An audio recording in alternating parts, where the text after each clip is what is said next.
Art gets created when the passionate bleed. I put my everything into it, you can have it for free. Been sinking like a capsule or a captain at sea, so it's hard to take control from the passenger seat. Art gets created when the passionate bleed. I put my everything into it, you can have it for free. Been sinking like a capsule or a captain at sea, so it's hard to take control from the passenger seat. My sad thoughts are like black dots. You could draw a line connecting me to the bad spots I cast off. Mad props, the world moves but the past stops. It fast walks with no glance at my glass box. Can't make a scene cause they can't intervene. I imagine it's a dream, don't panic and scream, but it's a losing battle. Snakes with no rattles, only black shadows upstream with no paddles. Then the need takes over to bleed on the page slower. I'll be a supernova, bring me in space closer. I just float away, the only way that I made okay. Inside a place where my mind doesn't face the pain. What I felt's left me strange and unwell, stuck between flame and hell and an aim to prevail. I'm painting the scale, the gold that hangs on the shelf, but every time I run away, I'm still chaining myself. Art gets created when the passionate bleed. I put my everything into it, you can have it for free. Been sinking like a capsule or a captain at sea, so it's hard to take control from the passenger seat. Art gets created when the passionate bleed. I put my everything into it, you can have it for free. Been sinking like a capsule or a captain at sea, so it's hard to take control from the passenger seat. Talking about my bruises, often and out in music. Thought that I sounded stupid, the problem I found is hubris. Possibly the fact that the opposite is conducive, or maybe it's just a trap and the process is just imprudent. Hoping that an empty smile complements a broken laugh. Every day closer to death, trying to close a gap. A beating heart, bleeding inside of an open gash, swinging back and forth while I'm waiting for this fucking rope to snap. Thought that I've been fine while walking a thin line, colliding with my destiny. Option has always been mine, partially ahead of it, but harping in my head again. I'm arguing the scars that are largely getting credited, trying to find my place inside of this melting pot. Decided to set the pace, in life I was dealt a flop. To know I'm not alone surprisingly helps a lot. I guess X said it best, it's dark and hell is hot, let's go. Art gets created when the passionate bleed. I put my everything into it, you can have it for free. Been sinking like a capsule or a captain at sea, so it's hard to take control from the passenger seat. Art gets created when the passionate bleed. I put my everything into it, you can have it for free. Been sinking like a capsule or a captain at sea, so it's hard to take control from the passenger seat.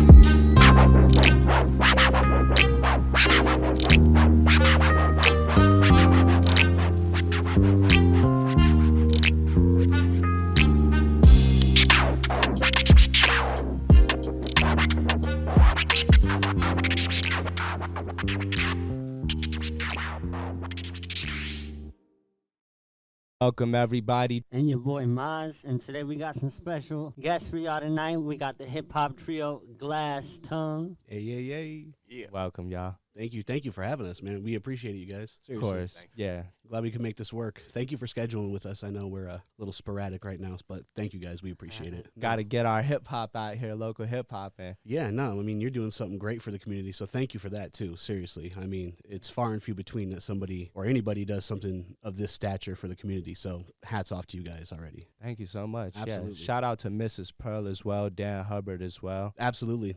The Hubs, man. One Vision Entertainment. Yeah, One Vision. Yeah, shout out to them. Absolutely. Oh, man, that's great. Let's start off with just some introductions with you guys. What's up, everyone? I'm Morale, one of the MCs of Glass Tongue. All right. That's right. I go by Junes. I'm the other MC of Glass Tongue. I'm DJ A. Mills, the DJ for Glass Tongue.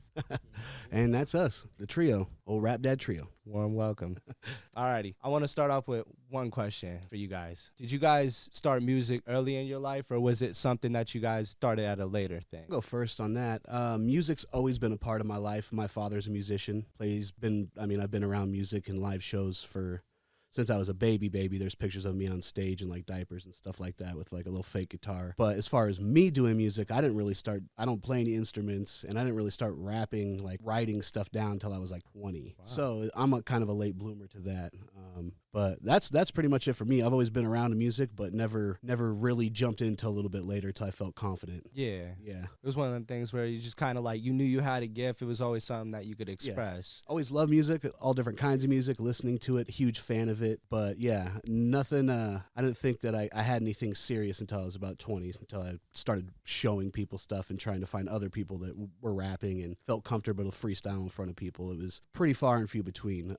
But I can't say that that's for me. I don't know about morale. My parents like played a wide variety of music when I was growing up, so I was always like addicted to hearing different music. And then I always wrote a lot in English class. Young, I was writing, but it wasn't until 17 years old that I really tried to write over a beat, to rhyme. So I mean, freestyle at high school parties, and I was like, and then it just kept going from there, and eventually led to us meeting. Wow, that's amazing right there. Like June's, I've been submersed in music my whole life. My dad's a DJ as well. He's a drumming DJ, boogeyman. He's been playing music since the 60s. So I've always had something music. Got turntables. Well, my friend got turntables, and I played them more than him, pretty much. Yeah. In about 2003 or so. So, yeah, I was about 18, 19, and addicted and never stopped. Yeah. That's amazing. That's amazing. Some of them scratches I've heard. Oh, some of them songs, they're amazing. A lot of practice. Oh, I could imagine some of them. I could just feel your soul in them. I could just feel it moving. Like, oh man, for real. It's crazy about that because I was like, when I was like 16, I walked into Guitar Center. He worked there at the time, and they have those display turntables. Yeah. And he was just destroying them. I was intimate. I'd never seen anything like that in real life. And I was just like, oh my God, like that's the stuff I hear. Yeah, we've known about Emil's far before we were lucky enough to have him as a part of our group. He used to work with an old school MC back in the day who was, I mean, he had something going for him, Tree Woods. Oh. And I always looked up to Emil's, and when we asked him to be a part of our album and do some scratches, it just worked so naturally. He was like, why not just do this all the time? Yeah. So it's like, I still feel lucky. That's why we're always like, dude, this guy's not just standing back there doing nothing. He's over there. I mean, he's really doing some spicy stuff. He's back there chopping salsa. Exactly. Hats off to you. Hats off to all of y'all. Because, like what I saw was raw talent from all y'all. Lyricism to pass-offs, everything. And it's just wild because after that day that I met him there, I didn't see him for like so many years, and then when me and Junes got together, he was like, yeah, I know DJ Emils. I was like, what? Like I couldn't. It was randomly like full circle. That's dope. Yeah. Stars align. We've all done stuff separate, like with different groups before we came together. So we have all kind of put in work before we started Glass Tongue. Yeah.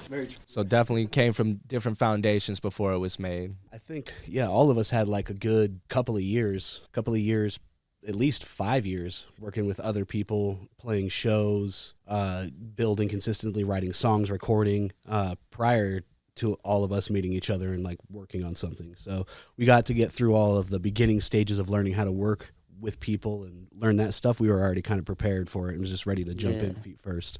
Yeah, just knew how to work around everything. Yeah, that's pretty. Yeah, I was in a different group. He had been in a different group. He had been in a different group. So, yep. Yeah. And y'all got together like in 2016, right? Yeah, that's when all three of us formed. It was him and I first for like 8 months, and we just were kind of like writing songs together and figuring out the first album. And when we did that album, we were like, we need like a good DJ who knows how to scratch. And we got this DJ who was like a party DJ, plays like mixes songs. He doesn't know how to scratch. And he was like, you want me to scratch? Like, oh, I can't do that. And we were kind of stumped for a little bit. And then I remembered that Emil's here is a master at it. And as soon as I think we did the first song together, it was like, this is perfect. So yeah, 2016 is when we officially sparked it off, started playing shows together, released our first project, and it's kind of been full steam ahead ever since. Besides COVID, obviously. Yeah, besides COVID, that took a lot of everything away for a year and a half. So yeah, I mean, we were scared. We didn't know what the industry was going to be like. We didn't know shows were going to be the same. Same here. It was, I was like, I was pretty terrified, but I'm glad things are kicking off, Reno is back and banging, so. Yeah, back and better than ever. Yeah, absolutely. It is really. Yeah. Shout out Jub Jubs, though. I know. Shout out Jub Jubs. R.I.P. I love that place, man. God dang. Such a staple. It was. I mean, so many shows there, so many memories there. It's like, I wish there would be some kind of law or something to like hold that place sacred, so it'd just be a venue always. Right, I mean, we need something that's always going to be a venue that won't get closed down. I mean, yeah. I mean, we got some good venues now. Don't get me wrong, Cypress and Bluebird, and what other ones do we play at? I mean, Virginia Street Brew House. Yeah. Those are all great, but Jub Jubs was just like the spot. That was the spot. That was. Yeah, for sure. Damn, yeah. Miss that place. Bring a tear to my eye. I know. For real. So many people wanted to buy that building back once it closed down. They were just like, let's just start. I'll be honest with you. I have a feeling somebody will one day. I hope so. I think it's just a flooring warehouse now. They just put flooring in it. It's like, what? What? Why? Damn. Crazy world. All right. So what made you guys think about the name of Glass Tongue? Ooh, that's a good one. That came a little bit prior to A-Mills. It was right before we actually started working with A-Mills, and we entered a project flow and won it. And we didn't have a name yet. We were just going by Junes and Morale. And that was like on the flyer. We played a couple shows together, and we were just kind of like in this weird like position where we didn't know what we were going to do. And we're like, all right, we just got invited to LA from winning this contest. If we go down there, we should be a little bit more official and like have a name and not just be Junes and Morale. Because we had like almost an EP ready to go as far as beats and stuff like that. So after we won the competition, we were walking to the gas station behind the venue, and I was like, we need to come up with a name, something like Glass Tongue. And he's like, I don't know, that's pretty good. But the way we spelt it is a little bit different. Obviously, it's spelled Tung, and it's like glass is breakable, sometimes fragile, but tungsten, Tung, tungsten is one of the hardest elements, and it's a natural element too. It's one of the hardest metals on the planet. So it's like an oxymoron type of name. Yeah. So it's just something that kind of sticks out and has a little bit of a meaning, but there's nothing really too significant. It was more of like, we need something now, and we wanted to be a little bit creative, and it was like a split decision, and we ran with it. It's worked pretty good so far. Damn. Yeah.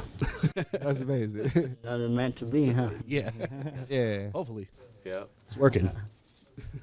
Yeah, I would say so. Describe your creative processes if you guys would like, doing your creativity with music, I want A-Mills to answer this first because I'm curious about this with him because he's very creative. He does all types of different stuff. So, Well, with me, usually starts with vinyl records. I bought a huge lot of them off of either eBay or one of the selling things. I've got a whole garage full of records, basically.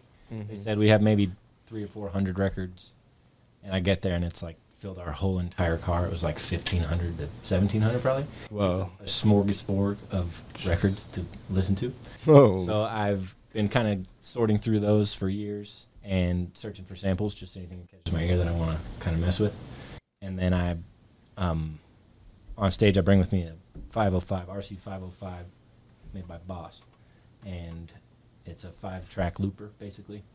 And during one little part of the set, I use that to create the beat, like just live on the fly. Mm-hmm. Okay. So I'll kind of organize my samples before, so I know what's going to come up when I don't have to look at the computer really. I just kind of twist a knob and it goes down to my samples. Yeah. So then from there, have the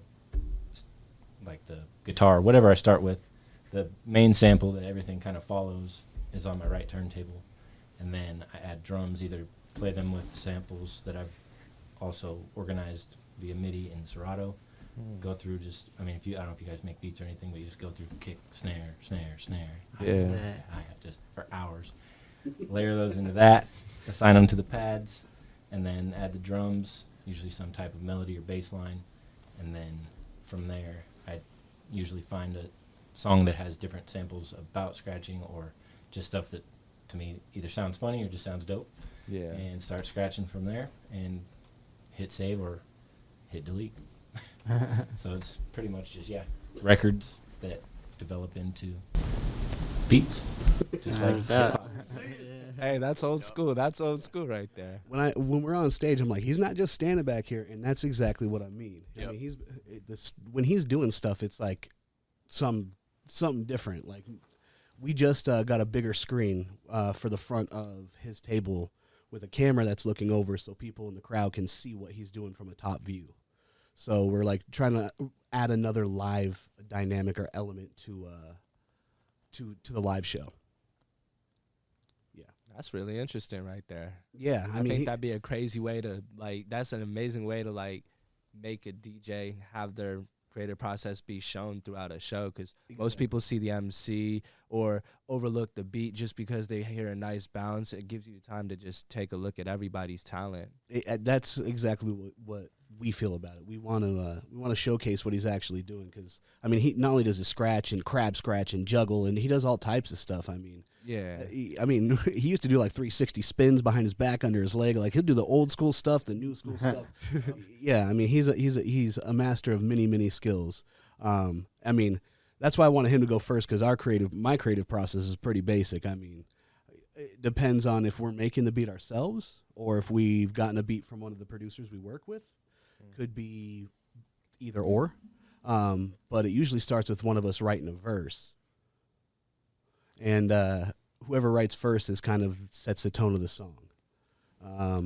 Sometimes it might be a hook, but yeah, whoever writes first usually sets the tone of the song between him and I. And then we just send it to the other person. And once they finish the verse, we'll come together and we record together usually. And then we'll send it over to A-Mills and he'll scratch and do his thing by himself, like at his house. And then he'll send it back and be like, look what I did. And it's just some amazing thing. Yeah. So That's amazing. Like, you could just completely rely on just what you said. You're just like, hey, I'm going to send this off. Boom. And then you get a perfect scratch, come back. And it's just like, it feels like you guys are connecting pieces of the puzzle at that Usually point. they'll record their vocals, and on a lot of the songs, you'll notice the scratches are them, their voices, and I just upload those into Serato, and then I can cut those up and kind of use them as samples. That's amazing right there. That's amazing right there. that is a hack for all you young bucks out there. If you're worried about getting samples or anything like that, getting your songs taken off of sites because you're using a sample that didn't get cleared or something like that, use your own voice and sample your own voice. You can pitch it up, pitch it down, have the DJ scratch it. You can do it. We do it all the time. I mean, we have like a chop and screwed part of one of our songs in the beginning of it, and it's a sample of my voice, and you wouldn't even know. So, yeah. Use your voice as an instrument. Absolutely. You guys make most of your beats? It's about 50-50. If they're produced by us, they're normally produced by Morale with a touch of me. He'll make the foundation of the beat usually, right? It's like you usually like make the drums and the sample. You'll have that first. Yeah, like I'll find something I think I'm like, okay, this might be hot, and then I'll put like a little rough sketch together, and then I'll show him like, you would like this, and be like, yep, and then he'll come over, we'll meet up again, and then fine tune it with what we want. If we want to add it, what types of snares, what types of kicks, bass line. That's usually, I'm very picky about that. I'll go to his house and be like, we'll listen to, like he said, 100 snares, and I'm like, I want a certain snare, and that's where I come in. I'm like, let's add, if you hear a beat with a drum roll, that would be me.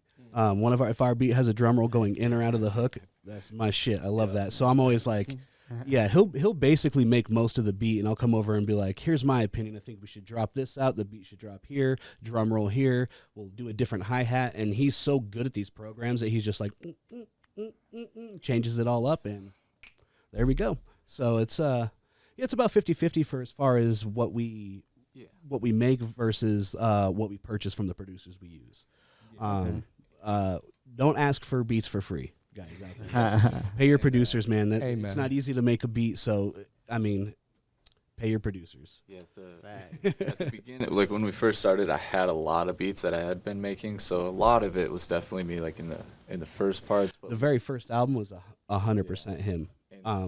Yeah. And then but over the years, like if we hear something, or sometimes it's just we just want to get on a different beat that isn't ours, and then but all the live everything that you've heard from us, if you've seen us live, is 100% like him. When he makes a beat and everything like that, like that's all from him and what he does with his turntables on stage. And now it's like we're trying to mix a lot more, like hopefully a lot more of his production is what we're actually rhyming over, and also at the same time I see more of a live element. Yeah. Rather than, like you said, you could have the scratch. The whole band on my turntable. Yeah, like you said, how you had the loopers, how you could just start. Like, it's basically like, instead of just, you're making your own beat right then and there, and you could just sequence it the whole way through. Yeah, well, yeah, amazing. Sequences, I don't even know what that means really, because I just do everything. I have a sample, and then that's why I tell them, I'm down to do it if you guys are down for a slight variation, perhaps, each time we do it, because I'm a human. I'm not a computer, and I don't save stuff. I just do it all then. Yeah, it's just how you feel. Yeah. You know? It's similar, but it's not always 100%. That's all right, yeah. That's always 100% dope, though. We're gonna I can say that. probably move you a little closer this way to the table, because we can't see you in the camera. I'll scoot on over, bro. Okay. Oh, Let's get you over here. Oh yeah. Look. What's up? I'm just a ghost before this. The ghost in the camera. Yeah. Is that as Perfect. far as it goes right there? Oh, okay, there we go. Sounds good. All right. All right. All good. All good. I'm in there. There you go. In like Flynn. Yeah. That's right. That's right. All right. All right. So let's go with another question. All right, cool. So, what's some of your guys' like main inspirations, whether it's artists, artist wise, music wise, genre wise, influential, like piano, whatever it may be? You can go first, Morale. I'm very lyric driven. Like first, like I when I first heard hip hop, I was not even really paying attention to the beat. It was just what they were saying, and that was like Big L, Nas, like real East Coast, old school '90s, like DMX. Of course, you had the West Coast like Dre and Snoop and everybody from that era, because that's like kind of when I grew up. But Yeah. as soon as I heard Gangstar and anything DJ Premier made, it was over. That was like, that's hip hop to me. So, yeah. And so to me, you could have the coolest beat, whatever, but you gotta be saying something dope. You have to be a lyricist, or to me, it's mute. I agree on that. You gotta have something to say, Yeah. whether it's emotion or anything. Mm-hmm. Make sure you're outreaching to who you want to outreach to. Definitely. What about yourself? For me, it's more beat driven. I'm obviously inspired by a bunch of DJs. Beat junkies are huge. I think them, or I think it was Ugly Duckling actually. They had some scratches on their song. I'm like, what is that? And then I kind of investigated, ended up with some turntables or access to turntables, and started trying to mimic it. I never really had like lessons, or it was kind of pre-YouTube when I started, or if YouTube was around, I wasn't using it, and just trying to make the sounds that I heard. You could find the samples because everybody was using similar break records, like Super Duck and different dirt style, different break records that have the sounds that they all use, kind of. Mm-hmm. So I would find those and then just sit there and practice for hours. And so yeah, Beat Junkies, Babu, Melody, DJ Craze, this guy DJ Manuel, Qbert of course, but he scratches hamsters, so I couldn't really learn much, but he's dope.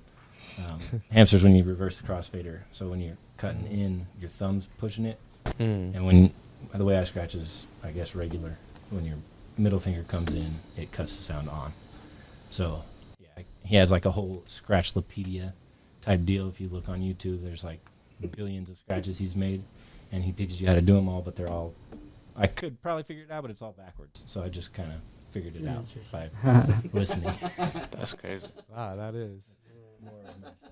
That is an interesting Yes. way. DJing is definitely something that's, Dude, it's like playing the craziest instrument ever. I always say that. I'm like, dude, it's the hardest thing to do. You have to know how, especially if you're scratching like that. Like, and if you're like juggling records and making a beat out of the same two records, like it's a whole different planet. It's not like playing the guitar, the piano, or accordion or anything.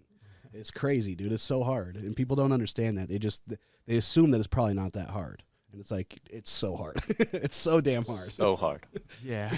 It's like when a person wants to become a DJ in a day, but then realizes after they get the equipment, they're like, oh, this is going to take some years. Or Absolutely. maybe some more of a lifetime. Yeah, it's not easy. I mean, I had turntables before we like met up with him, and literally the day after I went to his house and he was doing whatever, I sold him. I sold my turntables the day. I was like, I'm never going to be like that. He did. It's not for me. That's respectful. That's respectful. You're just like, man, I just know now. It's over. Yep. No. Yeah. Not too much. But you can answer next if you want his question. Oh, you went first. Sorry. Yeah, Yeah. yeah, Okay, like- it's my turn now. Yeah. Well, I'm a little bit different than both of them. He's very Morale's very 90s boom bap driven. You can tell he's a very lyric driven. He's like got bars on bars on bars forever in every song. I mean I'm inspired by like indie rock and like some like old school country, and like obviously I grew up on the same like hip hop he did. I was more of like found Tupac, then I found Wu-Tang, then I found Nas, then I found all the East Coast stuff. And I thought that was all great because my older brother listened to it, but what really stuck out to me was Big L as well. And I think that's why him and I fit so well on a lot of stuff, is because we see the same thing in the way we write and the way we want our songs to be structured and like what we're trying to say. And I think that comes from the golden era hip hop, like, Nas and, Big L. Ebonics is one of my favorite songs still. It's like, it's just, when you're a young kid and you find that culture of hip hop where it's like this entire universe to have their own language, their own words that mean it's like reading a book or something, you know what I'm saying? But it's real life. So it's like, that's what got me involved. But nowadays my inspiration comes from so much different stuff, like trap music, like weird indie songs. It's all over the place as far as my inspiration, because I don't have a certain writing style. I'll write over a double time beat. I'll write over like an indie beat, like an emo style song. I'll write, over just like do bars, like, so I'm kind of all over the place as far as my inspiration. It's you can't really pinpoint it.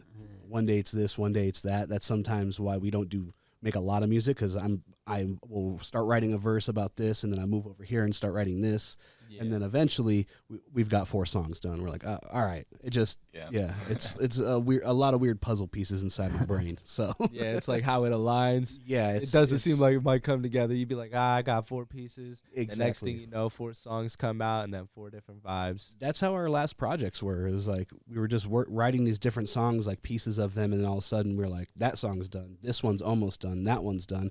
Oh, we have an EP. And it was like we didn't have anything finished, and all of a sudden in like 2 months we had an album ready to start sending to mastering. So we're like, oh, okay. It works. However it works, it works. Yeah. That's Keep pushing pushing. that. Yeah. Yeah. For reals on that. Any questions you like? Yeah. Do you guys feel like your style has evolved since the start, from when you guys began? Yeah, absolutely. I think mine has. Personally, Morale's always been a really, really, really dope MC to me. That's the reason he was winning all of the Sweet 16 contests for like 3 months in a row, every single week. Nobody could take him out. The only person that did it was the guy I used to rap with, Libs. And it was like him and Morale were the 2 like top MCs as far as bar-wise in the city for a long time. And I feel like he's just gotten better. He's always been good. But I used to struggle with like structure and writing. I would try to fit a lot into songs and try to say more than I needed to. Sometimes less is more. You don't always need to try to say exactly what you're thinking. You can get the message across a lot easier. I feel personally I've developed a lot. I find it easier to write songs now. I used to really like stress about it and struggle, and now I just let them naturally happen. And some of my favorite stuff I've ever written has been the Glass Tongue stuff that we've done. Some of my favorite verses that are like honest and real, like some of our serious songs, but they're still like really like structured rhyme wise. It's like, yeah, I think I've developed a lot as far as a rapper. I don't know about A-Mills. He's always been a good ass DJ. I don't know if he's gotten better. I think he's just always been good at it. But he has progressed in stuff he's done, because when we first started, he didn't have a beat. He didn't do the looper or anything like that. I mean, he stepped his game up and learned all this stuff too as well. So Yep, just practice. Really, I've always wanted to do it, but I couldn't find a machine, because most loop stuff is done with your foot. Like guitar players, like invented them, I guess. I don't know. But I found one that I can do with my hands, so I can start on the one with kind of both fingers. And since that's happened, it's kind of blown everything up as far as what I might be able to do or what we might be able to do. Because now, like we said before, it'll be like almost like having a live band back in some dope MCs. So yeah, I've definitely evolved with that. And then scratch-wise, I feel like I haven't really practiced as much and tried to learn new scratches, which I kind of feel sad about. But I feel like I've maybe gotten a little more flavorful, because I do know the scratches that I do know. So I just add them in differently than I used to. Mm-hmm. So I just kind of think of stuff slightly different when it comes to the basic scratches that I do know. So don't expect much technicality, but this stuff should sound cool. Yeah, that's good. When you have one part you got good, just stick with it, variate it, and then, like I said, Premier, I mean, he's one of the greats, and it's all pretty simple stuff, but it's dope as hell. Yeah, so good. Yeah, I go crazy. He only goes so far. People stop listening when you get too complicated. I agree. That's one thing that people at the top say. They literally say, don't make it too complicated. Everything's simple. Learning that slowly. Even see it with producers and everything, online, everything. They just show you just a couple little simple keys, all those things. very true. Little goes a long way. 100% it does. And yeah, I mean, I feel like I've definitely evolved since I started. I've been like rhyming for maybe 14 years now, 16, somewhere in there. And like, I felt like I could always put together some cool, flashy bars that are, you could sit there and go, whoa, like that's kind of cool. But yeah, it wasn't till like I got to with him that like the storytelling and painting like an actual picture, like that's like when I used to listen to his old group, that have to like their ability to paint these pictures was crazy. Like I could see that, and like I felt like I was flashy, but the picture wasn't as like lasting or vivid as I wanted it to be. So I feel like we've sort of rubbed off a little bit on each other. Definitely learn from each other, Yeah. for sure. And we've kind of have like we've rubbed off on each other, but our perspectives are still different about the same topic. So it's really worked randomly, but yeah, I don't think I'd be as evolved as I am now if I wasn't in Glass Tongue. I think I just would have kept going without working with a different MC who has such a different perspective. That it's just been crazy. But evolving just with time, like you understand so much about how to write and like how to write a song, like you were saying, like used to be very difficult, but now it seems a little more easier. A little more easier.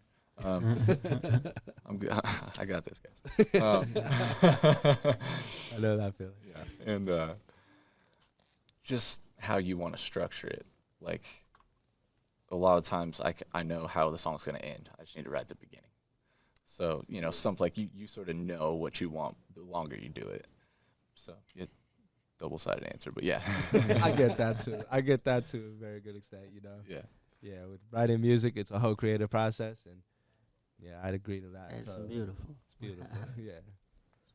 All right, so I got a question for you guys. What would be a message you like to give to your fans and people out there that are watching your movement, or just people that maybe haven't met your movement yet that you'd like to give a message to? Well, first off, I want to say thank you to everybody who supports us, Yes. who has supported us, everybody that's given us shows, whether it's local or in Portland or in San Francisco or LA, anybody that's ever messed with us and given us a chance. Thank you. First off, because without you guys, we wouldn't be where we're at. We wouldn't have the drive we have to try to do what we're doing. If we were just spinning our tires and not making any progress, it probably would have ended a few years ago. But we've been blessed with some good opportunities. We've worked with some local promoters for years and years and years, and we've built a really good rapport with them. To the point where they'll sometimes contact us about shows that we're not even going to play and be like, how do you think the show would do in this area? Like, and that means so much to us that they value our opinion and stuff like that. So thank you to everybody. And anybody who hasn't met us, come see us live. I think that's our best aspect. You can always listen to our music for free on Spotify and all that stuff, but I think we really hit hard live. We put on a really good live show, and we are fun to hang out with. Me and this gentleman can party pretty damn hard. A-Mills is usually the more responsible one. We'll have a beer or two every now and then, but he's smart about it. We'll go off the deep end every now and then, so we're a good time. Hey, always good to have a little bit of fun, or Right? maybe a lot of it. Every now and then you got to let loose. It can't be all business. Yeah. That's agreed. That's agreed. You gotta have some loosen up a bit. I Gotta- agree. Absolutely. yeah. And never stop pushing. Like, if I could tell you anything, we all would agree. But from personally, never stop pushing. Doesn't matter what's got you down, what you're facing. Just keep sending it, because the more you do it, the more you get back. It's never over. Just keep going. 100%. Amen to that. For me, short and sweet, just thanks to everybody that's listened or might listen after this, and thanks to you guys for having us on here. It's pretty awesome to get the chance. you. Never really done anything like this, minus the podcast, but I didn't say very much on there, so this kind of forced me to talk a little more. So thank you guys. Hey, grateful to have you. Grateful for this to be the first episode as well. Yeah, you're breaking him out of the shell, man. I like it. You guys are doing good. Hey, He doesn't even talk this much to us. Hey, that's kidding, amazing. That's amazing. It was a joke. Just joking. All right. You want to do the next one? Yeah. What do you guys enjoy the most about doing the whole music thing and like being a musician and chasing your dreams, basically? How about it, Morel? You answer this one first. Well, for me, it's a little crazy because I got in a gnarly accident a long time ago. Very short story. I'm not even supposed to be here. So the fact that it's even happening to me, I still am like, whoa. Like, I still get to do it is cool. But, oh, man, there's so much that, like, I don't even, like, yeah. Gosh. Yeah, I enjoy, it's amazing to me that I can write something and think it's cool and another person can get something out of that positive, enjoy it, critique it, have it think it's cool, whatever that is, that's still mind-blowing to me. So Mine's pretty close to that, but mine is more in the live show aspect. The fact that we can play a show in front of, let's say, 300 people and 200 of them easy don't know who we are, and our music will resonate with them and they'll accept us. That's such a powerful thing to see in person right in front of your face, because they either accept you or deny you, and you have to take it. You know, it's like if they don't mess with you, then you try to figure out how can we change that and try to make it better. So it's the same as him. You know, it's the fact that the music we write about our lives and what we go through with music is accepted by strangers, essentially, is my favorite part. My least favorite part is recording. I hate recording. I'm so bad at it. It takes me forever. I love live performing, though. yeah, love it. Yeah, I like performing live too. Kind of puts you on the spot, gets you nervous every time. You still gotta get up there and perform. But my most favorite thing, I just like hearing new music. Just for the first time, that you can never hear a song for the first time again. So just being able to hear new music all the time that we make is pretty awesome. Even anybody else that makes it, I just like hearing all new music. Something about it gets me going. All in. Yes. All in an element, you know.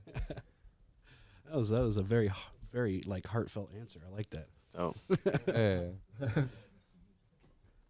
All right, so I got a fun one for y'all. What up? What was your first concert ever that you guys performed at? Ooh, that's a good question. First one that I ever performed at would have been a local show here in Reno, actually in Sparks, at the Alley. And it was, a long time ago. I think Venomous Inc. was the group. Yes. And it was like Mecca and J1. Yes. Yeah, it was like they were like the dudes doing stuff. They were rapping before I was rapping. Yeah. Yeah, it was a long time ago, and I definitely shouldn't have been playing a show at that time. Definitely should have been working on my writing, learning how to write a good song before I was out there. But I guess that's why I like performing so much, is because it's like the first thing I did. I think I performed before I recorded a song. That's awesome. That's pretty cool. That's a cool one. Oh man. I back in the day, the club Tonic used to let you play hip hop shows there, and I played my first show with a group called Missing Pieces, and it was at Tonic. That was Club Tonic. Yeah. I played that show with you.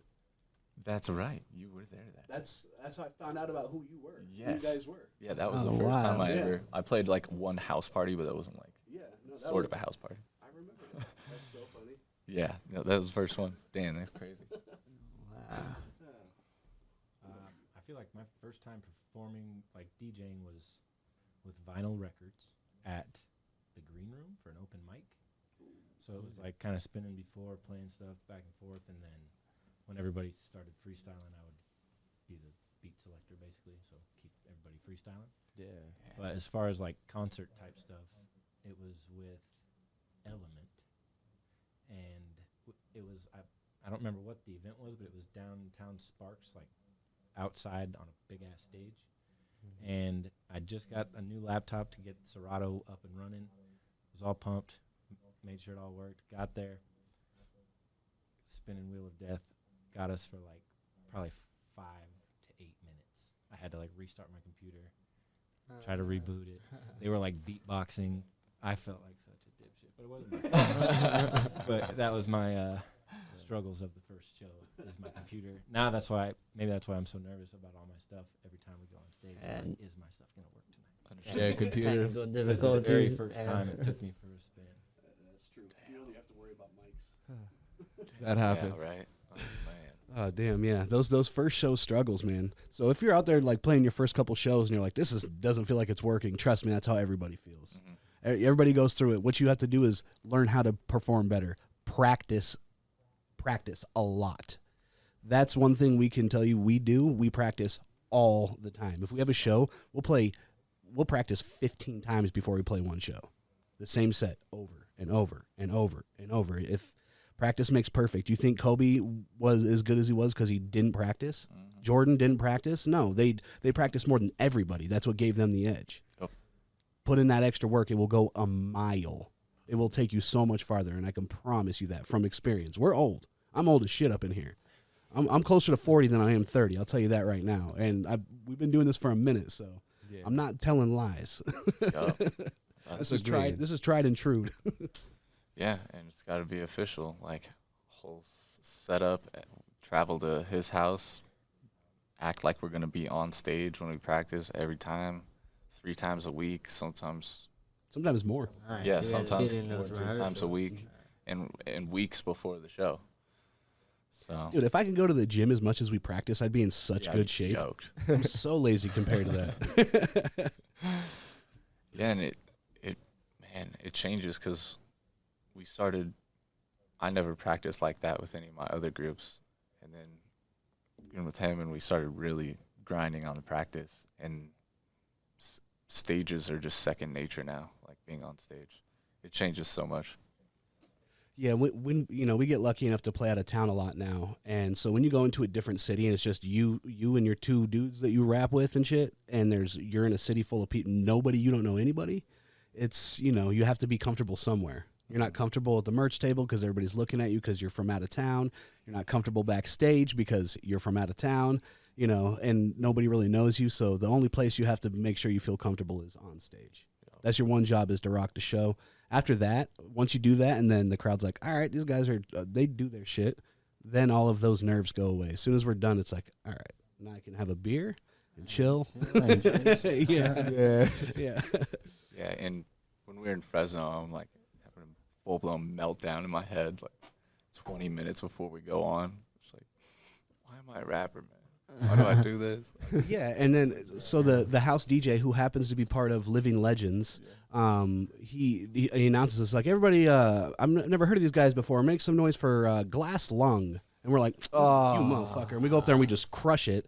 And as soon as we got done, he was like, God damn, make some noise for Glass Tongue, and he kept shouting us out. We were on a little run of shows with Grouch and Eli, so we were the main opener before the dude they were on tour with Amp Live. So after that, they were like, that DJ was shouting us out before Grouch and Eli went on stage. Like, it was ridiculous. Like, you have to earn their respect. Nobody knows who you are, and everybody's a rapper nowadays. So it's like everybody, their cousin, their mom, everybody fucking raps. So you got to be able to like really bring it and show that you can do it. So sometimes you get put in those positions where it's like make or break. You can't fold. You can't be scared. You can't be intimidated, and it kind of proves to yourself that okay, I think we can do this.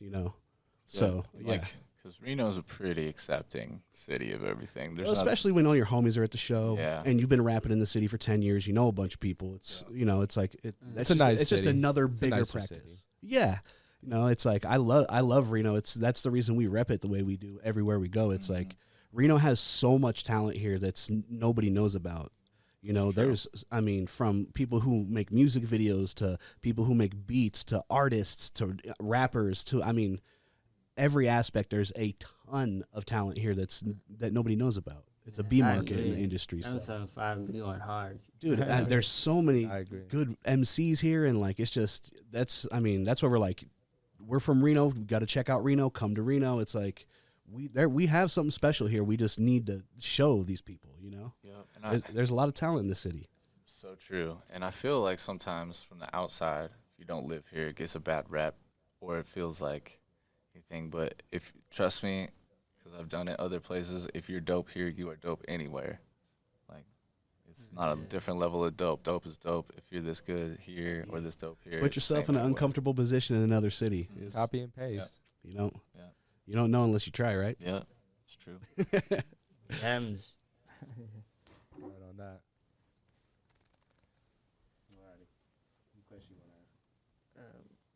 Fire away, boys. How do you guys handle all the traveling? Do you guys like be doing it real often? and shit? Sometimes. Yes and no.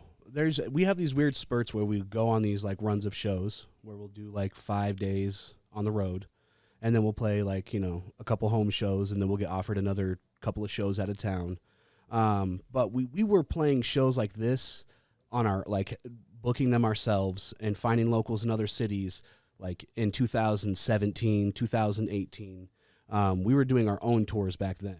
A lot of people don't know you can do that, but you can just find a venue and be like, this is my music. This is what we've done. You present yourself just like you would if you were a brand and you're selling something. They'll either book you and they'll be like, hey, who else do you have on the venue? You find some other local cats that'll work with you, do a show trade, say, hey, if you come to Reno, I'll get you a show. You come play with me there. They'll bring their fan base out. You build off their fan base. Now you can do that in 5 cities. If you can do that in 1 week, then you just played in 5 cities you've never been in. You make connections with 3 or 4 other artists in that city. You built off their fans. Now you can go back the next year with a guarantee that you've got people that will open for you. You've got a venue that you've already worked with. So we did that a couple years in a row prior to getting offers like opening for Afro Man on the road or opening for Grouch and Eli. We kind of had to build it our own and show people that we could do it without them. Because if you can do it without them, then they're like, oh, okay, well, they've got something. So if you bring something to the table, people will start fucking with you. So that's kind of how that all started. And we used to have to pay for everything, all the gas, all the hotels. I book everything. I manage everything. You have to drive for 6 hours, get there before sound check, load everything in, go shower, go eat, go back to the venue, be there all night, wake up early as hell, do it again. I mean, it's not glorious, I can tell you that. And nowadays we get paid a little bit of money. We sell merch. Hotels will get paid for. So it's a little bit easier nowadays. But you still got to pack everything inside of a Jeep or something like that and drive for hours and hours and hours and hours. And, you know, your back starts to hurt after a while. That, you know, sitting in a car all day long and then trying to be up until 2 in the morning and then being up at 8 in the morning to leave by 9 to go to the next city, it starts to wear on you. It's not as, you know, in the beginning, it's a real grind. Like, you know, you see like these famous people who are on like tour buses and stuff. That's nice. You don't have to drive. You get to sleep in a bunk. You're basically in a moving house.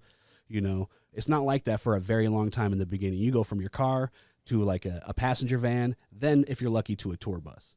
Most people don't make it to the passenger van. They give up. It's hard. You know, you got to grind for a long time. So it's like, Put in that work.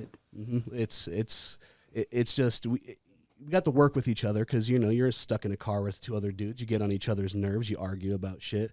But when you're really good friends, none of that stuff ever matters. We've never came to a show with any issues. We never come home with any issues. We might butt heads or not like each other and need a couple minutes apart from each other. But the ultimate goal is to crush these shows and build a fan base. And that's the only focus. So nothing else ever really gets in the way. It's very true.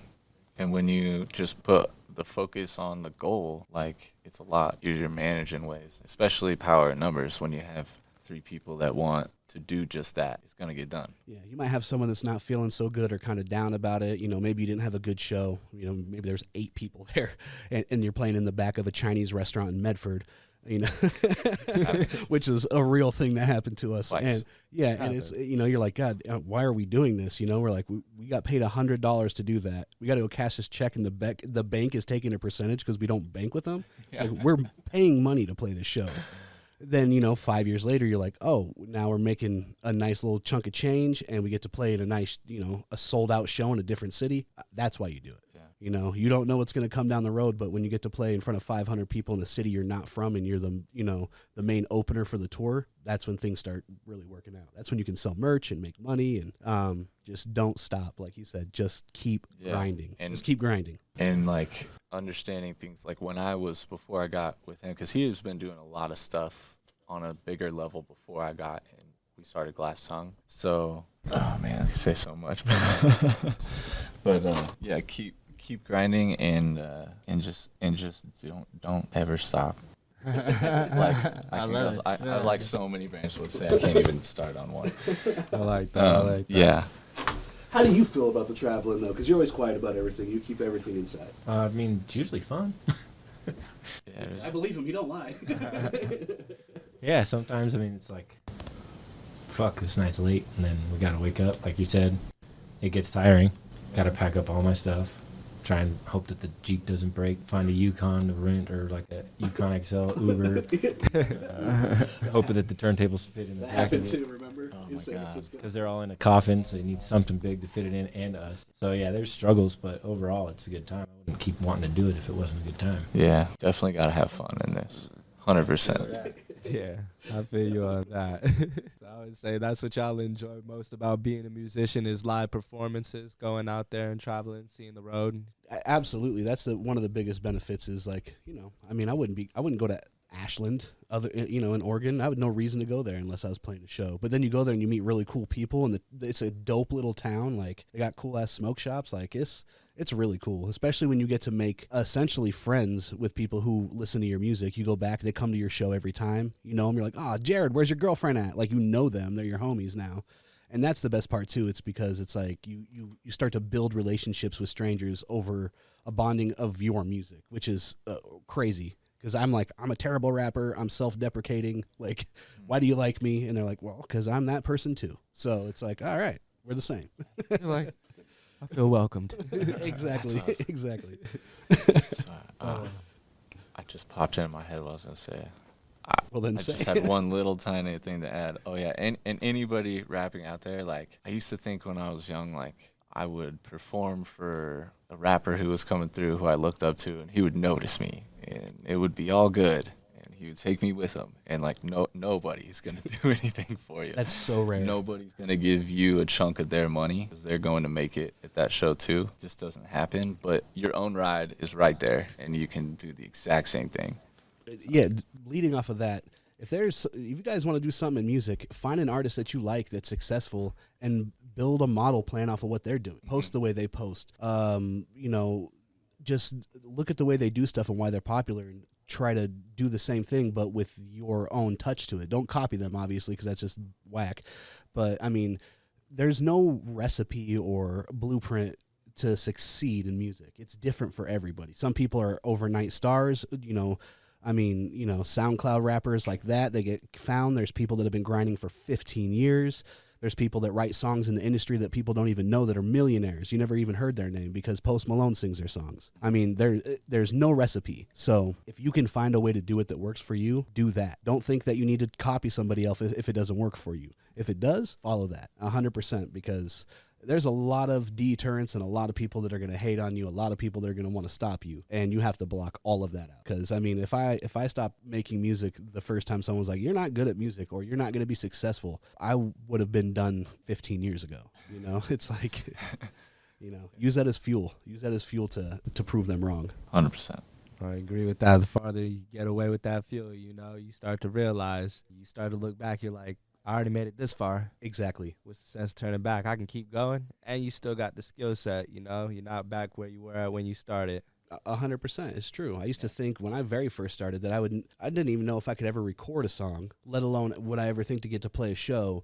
And now I've gotten to open up for people that I grew up listening to, like people that I still listen to this day. And it's like some of them I have a first name basis with, and it's like every time they come to town, we open for them, guaranteed. It's not even a question. I don't have to ask it. If they're touring here, we're opening. And it's like been like that for 10 years with them. And it's like I met you when you were on tour for someone bigger, and I looked up to you, and now we're acquaintances. Like, and that shit's real, and it can happen, So Yeah, it's been nuts. It's been pretty crazy. All right, you guys want to play some of your music real quick? Sure. Yeah, I think we sent you a couple tracks. Awesome. I think we got it set to where it's just Right on. Jam it out. All right.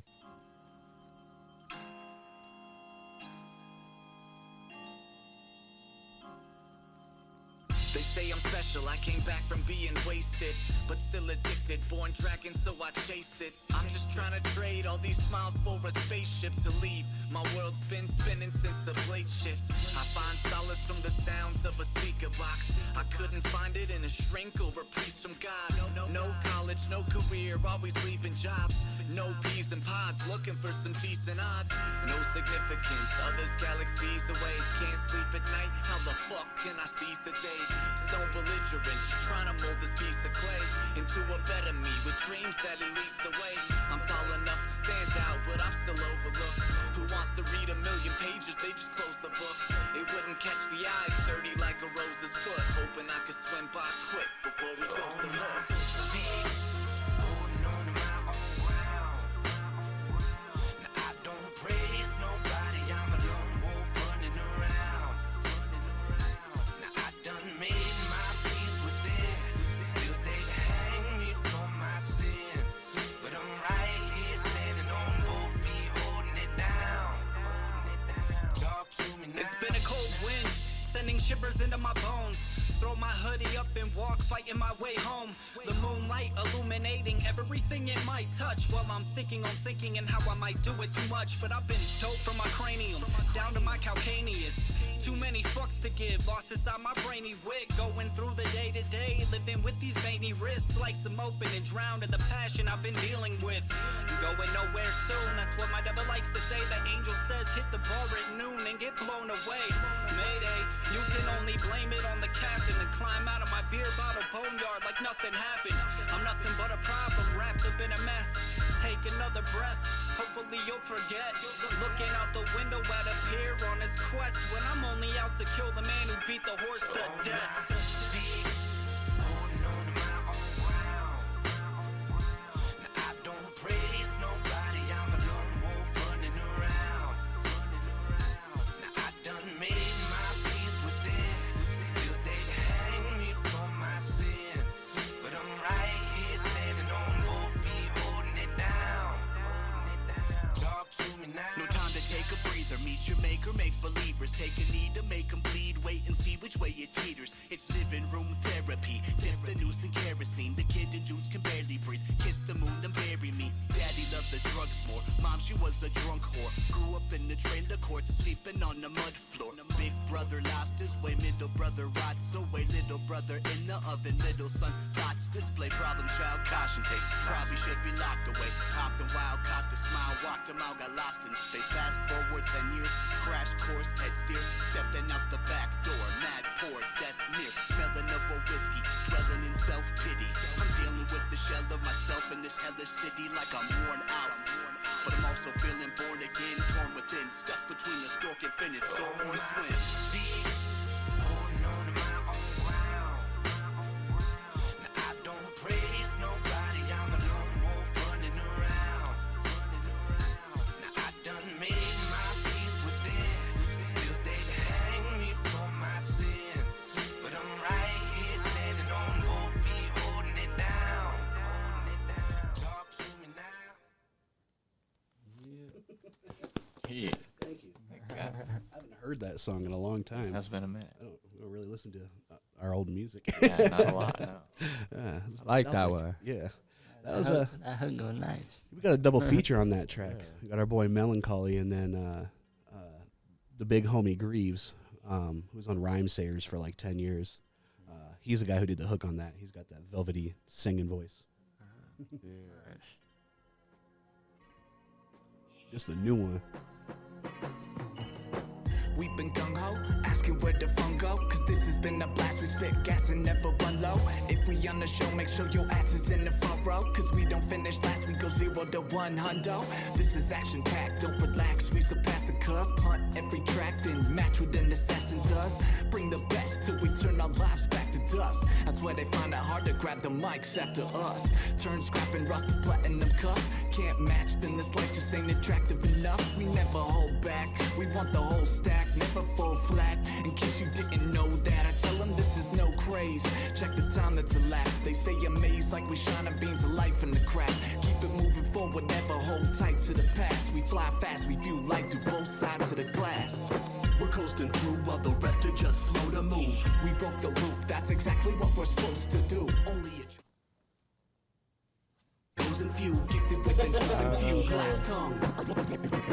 Most improved. We don't pay attention to these silly little rap guys. We can flip a show like a boat that's being capsized. We set the template, the rest are here to follow suit. We've been invested, the rest just have a hollow view. It's kinda funny when comparing chess to checkers. They never stood a chance, we advanced from best to better. And even at a glance I see they're bad with text and letters. And that's the reason that their dream is standing next to never. While the rest of you have settled and we decided to level up. Never getting comfortable or stuck inside the devil's clutch. If you didn't notice, you're dealing with a higher breed. We've been infinite like Hyro since 93. We paid our dues, now aiming to try and break the cycle. While we're making moves, we see that you're trying to make it viral. A lack of love, no heart or brains to back it up. We pack a punch, you need a crowd rip, then ask for us. We're coasting through while the rest are just slow to move. We broke the loop, that's exactly what we're supposed to do. Only a chosen few, gifted with an open view, glass tongue.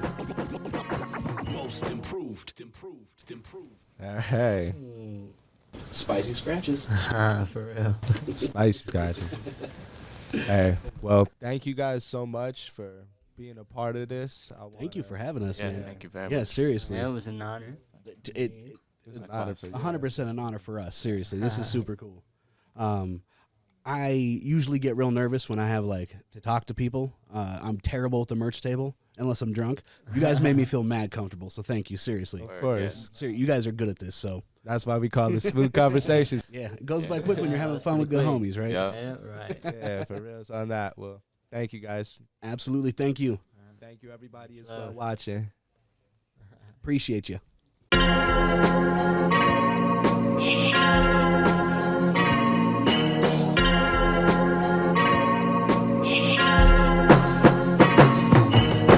We've been gung-ho, asking where the fun go. Cause this has been a blast, we spit gas and never run low. If we on the show, make sure your ass is in the front row. Cause we don't finish last, we go 0 to 100. This is action packed, don't relax, we surpass the cusp. Hunt every track, then match what an assassin does.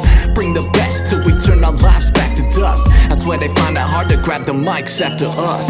Turn scrap and rust to platinum cup. Can't match, then this life just ain't attractive enough. We never hold back, we want the whole stack. Never fall flat, in case you didn't know that. I tell them this is no craze. Check the time that's elapsed. They stay amazed like we shining beams of life in the crack. Keep it moving forward, never hold tight to the past. We fly fast, we view life through both sides of the glass. We're coasting through while the rest are just slow to move. We broke the loop, that's exactly what we're supposed to do. Only a chosen few, gifted with an open view, glass tongue. Most improved. We don't pay attention to these silly little rap guys. We can flip a show like a boat that's being capsized. We set the template, the rest are here to follow suit. We've been invested, the rest just have a hollow view. It's kinda funny when comparing chess to checkers. They never stood a chance, we advanced from best to better. And even at a glance I see they're bad with text and letters. And that's the reason that their dream is standing next to never. While the rest of you have settled and we decided to level up. Never getting comfortable or stuck inside the devil's clutch. If you didn't notice, you're dealing with a higher breed. We've been infinite like Hyro since 93. We paid our dues, now aiming to try and break the cycle. While we're making moves, we see that you're trying to make it viral. A lack of love, no heart or brains to back it up. We pack a punch, you need a crowd rip, then ask for us. We're coasting through while the rest are just slow to move. We broke the loop, that's exactly what we're supposed to do. Only a chosen few, gifted with an open view, glass tongue. Most improved.